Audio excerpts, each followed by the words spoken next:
Diana Tamaín, candidata a la Asamblea Nacional por la Coordinadora Plurinacional de las Izquierdas Unidas. Ella va a contarnos sobre su propuesta, sobre su plan de trabajo legislativo. Diana, gracias por estar aquí en Desayunos. Buenos días, muchísimas gracias. Bueno, nuestra propuesta como candidatos asambleístas, primero quisiera mencionar de que yo soy asambleísta por la provincia de Morona, Santiago. Sin embargo, ahora la coordinadora ha decidido que sea parte de la lista de candidatos a nivel nacional, junto a Lourdes Tibán, a Jorge Escala, Marta Roldós, Padre Vega y en quinto lugar Diana Tamaín y 10 compañeros más para completar la lista de 15 que conformamos como candidatos nacionales. Una lista que tiene propuestas interesantes, y quisiera, Diana, que del documento que tenemos, que es el documento que estamos recibiendo de cada uno de los invitados para poder analizar en detalle las propuestas, sí queremos subrayar algunas cosas. Dice: fortalecimiento de la institucionalidad de la Asamblea Nacional, ¿no? Y aparte de promover algunas cosas, dice: promover la implementación de un mecanismo de control legislativo respecto a los decretos ejecutivos. Es decir, para que la gente sepa un poco lo que decide el presidente y lo firma, eso se llama un decreto ejecutivo. En este caso, la propuesta es que la Asamblea pueda controlar aquellas decisiones que por decreto el presidente toma. Entonces, la pregunta es: ¿cómo y qué los alertó para promover esta iniciativa? Sí, hemos visto que en el régimen actual lo que se ha hecho es atropellar los derechos y las libertades de los ecuatorianos, pasando por encima de las leyes, pasando por encima de la misma Constitución. Ejemplo claro, el decreto 813, que le correspondería al Ejecutivo derogarlo, y ese es el compromiso de Alberto Acosta una vez que llega a la presidencia de la República, para garantizar el verdadero ejercicio del derecho. ¿El decreto ejecutivo 813? El decreto 813, efectivamente. Reformas inmediatas a la ley de educación superior para garantizar el libre ingreso a las universidades. Queremos llevar adelante un proyecto de ley que garantice la jubilación de la mujer a los 25 años de servicio sin límite de edad, de forma voluntaria, no obligatoria como se pretende tergiversar esta propuesta. Pero sobre todo, son varias las propuestas que queremos nosotros plantearle ante el país. Diana, me llama la atención el decreto ejecutivo 872, que declara el estado de excepción en la función judicial, publicado el 10 de noviembre del 2011. ¿Sigue vigente este decreto? ¿Sigue? Bueno, sería interesante aquí en Desayunos, a nuestro productor y a nuestro equipo, entender por qué, si en el caso de que siga vigente este decreto ejecutivo, habría que investigar si la función judicial sigue en estado de excepción. Mire, María Josefa, en este periodo, a pretexto del estado de excepción, a pretexto de reformar la justicia que los ecuatorianos, todo el sistema judicial que todos los ecuatorianos necesitamos, que se garantice una justicia ágil, independiente, transparente, lo que se ha hecho no solamente es meterle las manos a la justicia, no se le ha metido las manos a la justicia, se ha secuestrado la justicia en el poder ejecutivo. Y esto significa también de que se han nombrado jueces cuestionados y que estos han actuado de forma incondicional a los designios del Ejecutivo. Por eso es que la propuesta nuestra es llevar adelante una veeduría al proceso de selección de todas las autoridades de control y a la nominación de jueces que... Pero ya están nombrados, pues. Ya están nombrados y van a durar 6 años más. Pero si no me equivoco, este consejo que se posicionó ayer tiene un periodo de 6 años. Por supuesto, pero tenemos el derecho de pedir una auditoría al proceso de selección. Al que ya se dio anteriormente. A los que les nombraron, inclusive a los actuales, ¿cómo se les nombraron? Porque no es y la veeduría presidida por Baltasar Garzón, cogieron ese informe, dijeron: muchas gracias, y lo guardaron en el cajón. ¿Usted cree que con Alberto Acosta lo vamos a garantizar una verdadera veeduría, tanto internacional como interna? No es una revancha política, simplemente queremos ver con cuánta transparencia se hizo. Mire, a pretexto de la declaratoria de emergencia al sistema judicial, se dan casos que preocupa y que no hemos podido investigar hasta el fondo, porque precisamente a través de un decreto el presidente prohíbe dar información a los ministros, inclusive al sistema judicial. Resulta que se compra un edificio a $1.500.000 para las Cortes en la provincia de Morona, Santiago, y para remodelación, entregando contratos a dedo, con este decreto de emergencia se asigna $5 millones solo para remodelación. Eso llama mucha la atención y tiene que ser revisado para de alguna manera combatir la corrupción, porque es inaudito. No creo que se necesita ser ingeniero o un experto para saber tanto dinero solo para remodelación de un edificio. Y dependiendo, ¿no, Diana? ¿No? Dependiendo de cuál edificio estamos hablando, de cuántos pisos, para cuánta gente. El tema de la remodelación por millones, sí coincido con usted que sería interesante ver la respuesta de alguien pues técnico para el tema. Lo que sí coincidimos absolutamente es por qué extender este decreto que declara el estado de excepción, ¿no? Porque sí es preocupante todo lo que pueda pasar en el estado de excepción.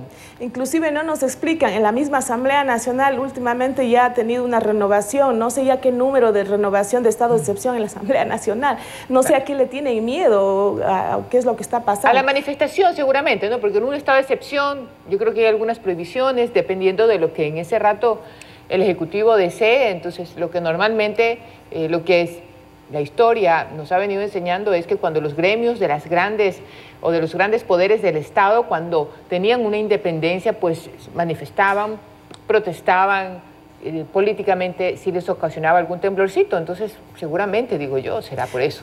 Pero no solo el miedo, sino que echan mano de esta herramienta de estado de excepción o de esta posibilidad de que cualquier situación que se dé, ya acusarnos de terroristas, claro, acusarnos de saboteadores. Entonces claro, es fácil controlar cuando estamos en un estado de excepción cualquier levantamiento de voz, cualquier reclamo que se pueda hacer hacia la Asamblea Nacional, pero se deja de lado una verdadera participación ciudadana. Yo creo que criminalizar la libertad de expresión no lo podemos seguir permitiendo en un país que se considera democrático. Por eso es que también en la Asamblea Nacional una de las cosas inmediatas que se debe hacer es aprobar una ley de comunicación que garantice las libertades de pensamiento, de opinión, de prensa, bajo el marco de los convenios internacionales, lo cual no se ha podido lograr por la mayoría obediente que ha tenido el gobierno en esta ocasión. No es posible que ahora no se pueda caricaturizar todo lo que significa el accionar político y ahora mismo nos han suspendido. Usted se refiere al spot de ese chiquito que se llama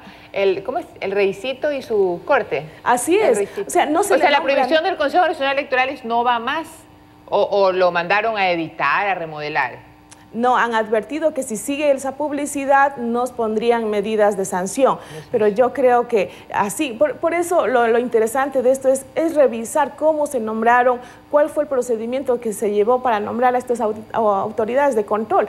Es increíble, todos hablamos de combatir la corrupción, todos estamos, los ecuatorianos ya no soportamos más la prepotencia, el insulto desde las tarimas que lo hace el Ejecutivo todos los sábados y el Consejo Nacional Electoral se calla, es cómplice silencioso de estos abusos, que para ellos eso es libertad de expresión, pero cuando el pueblo lo quiere decir de alguna manera, protestar ante el Ejecutivo, entonces ahí sí viene la acusación de sabotaje, de terrorismo, de difamación o de lo que quieran, de la forma que lo quieran criminalizar. Y hay que revisar estos procesos, por eso es nuestra propuesta para garantizar la libertad del ejercicio del derecho a la libertad, revisar el proceso de nombramiento de estas autoridades de control. Una de sus propuestas es exigir la derogatoria inmediata de la Ley Orgánica de Educación Superior. Así es. Porque nosotros queremos garantizar el derecho al acceso a las universidades sin exámenes de ingreso. Mire, tantos jóvenes se han quedado fuera, y no solo eso, no solo por los exámenes de ingreso, ha habido jóvenes que han aprobado las pruebas que se les ha impuesto en este régimen, pero se han quedado sin cupos, no hay cupos, no pueden ser. Conociendo la calidad de educación que tiene el Ecuador, realmente poniéndonos la mano en el pecho y siendo sinceros con nuestra realidad, con todo el respeto que se merecen nuestros profesores y nuestros alumnos, ¿usted realmente cree que un joven que se gradúa de bachiller no debe de hacer un examen de ingreso para la universidad para solamente demostrar si es que está listo o no?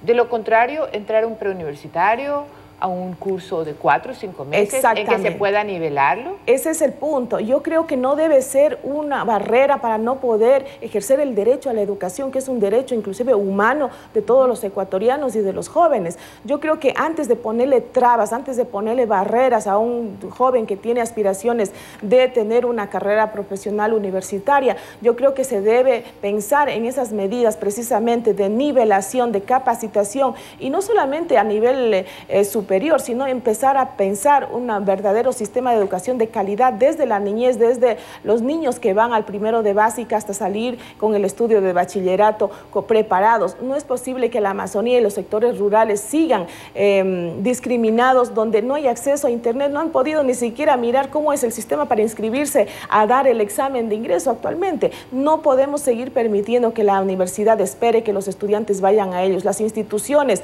que garantizan el ejercicio de los derechos, en este caso de la educación, deben acercarse a estos sectores y se deben tomar también medidas afirmativas para que todos tengamos igual de oportunidades para ejercer esos derechos, y creo que mucha falta le hace en estos temas a este país para que todos tengamos oportunidades. Finalmente, Diana, ¿cuál es la motivación para la derogatoria, no sé si, bueno, o reforma a la ley orgánica reformatoria? El artículo 68 se refiere de la ley orgánica del Consejo de Participación Ciudadana y Control Social. Mire, el quinto poder o el poder que tenemos para mi opinión. Así es, dentro de la nueva Constitución de Montecristi, que todos los ecuatorianos aprobamos con el voto mayoritario, no nos ha garantizado precisamente esto del ejercicio de los ciudadanos, el derecho de participar. Simplemente ha quedado en un eslogan la participación ciudadana. Más bien todo se ha hecho a través de los designios desde el Ejecutivo, por lo que nosotros consideramos de que, si bien eso está en la Constitución, debe haber ese ejercicio de que la participación de todos los sectores en la construcción de las leyes en la Asamblea Nacional. Una Asamblea Nacional no puede ser de puertas cerradas y solamente que se concentre en la posibilidad de que el presidente de una comisión decida si se recoge o no las observaciones, o que el presidente de la Asamblea Nacional decida qué ley o no se pone en el orden del día para discutir en primera o en segunda instancia, cuando hay leyes importantes que se deben aprobar.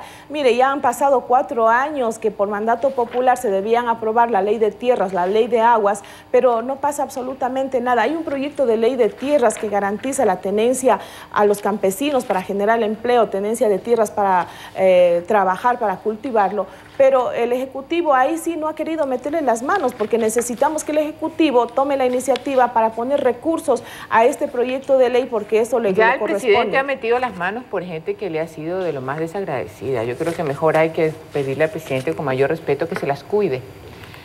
Diana, muchísimas gracias por estar aquí en Desayunos de 24 horas. Muchísima suerte en su campaña electoral, en su carrera electoral. Muchísimas gracias. Solo quiero invitar a que voten por la 1518 Alberto Acosta y Marcia Caicedo a la presidencia y a la vicepresidencia. Gracias. Nos vamos a ir a un corte. Al volver...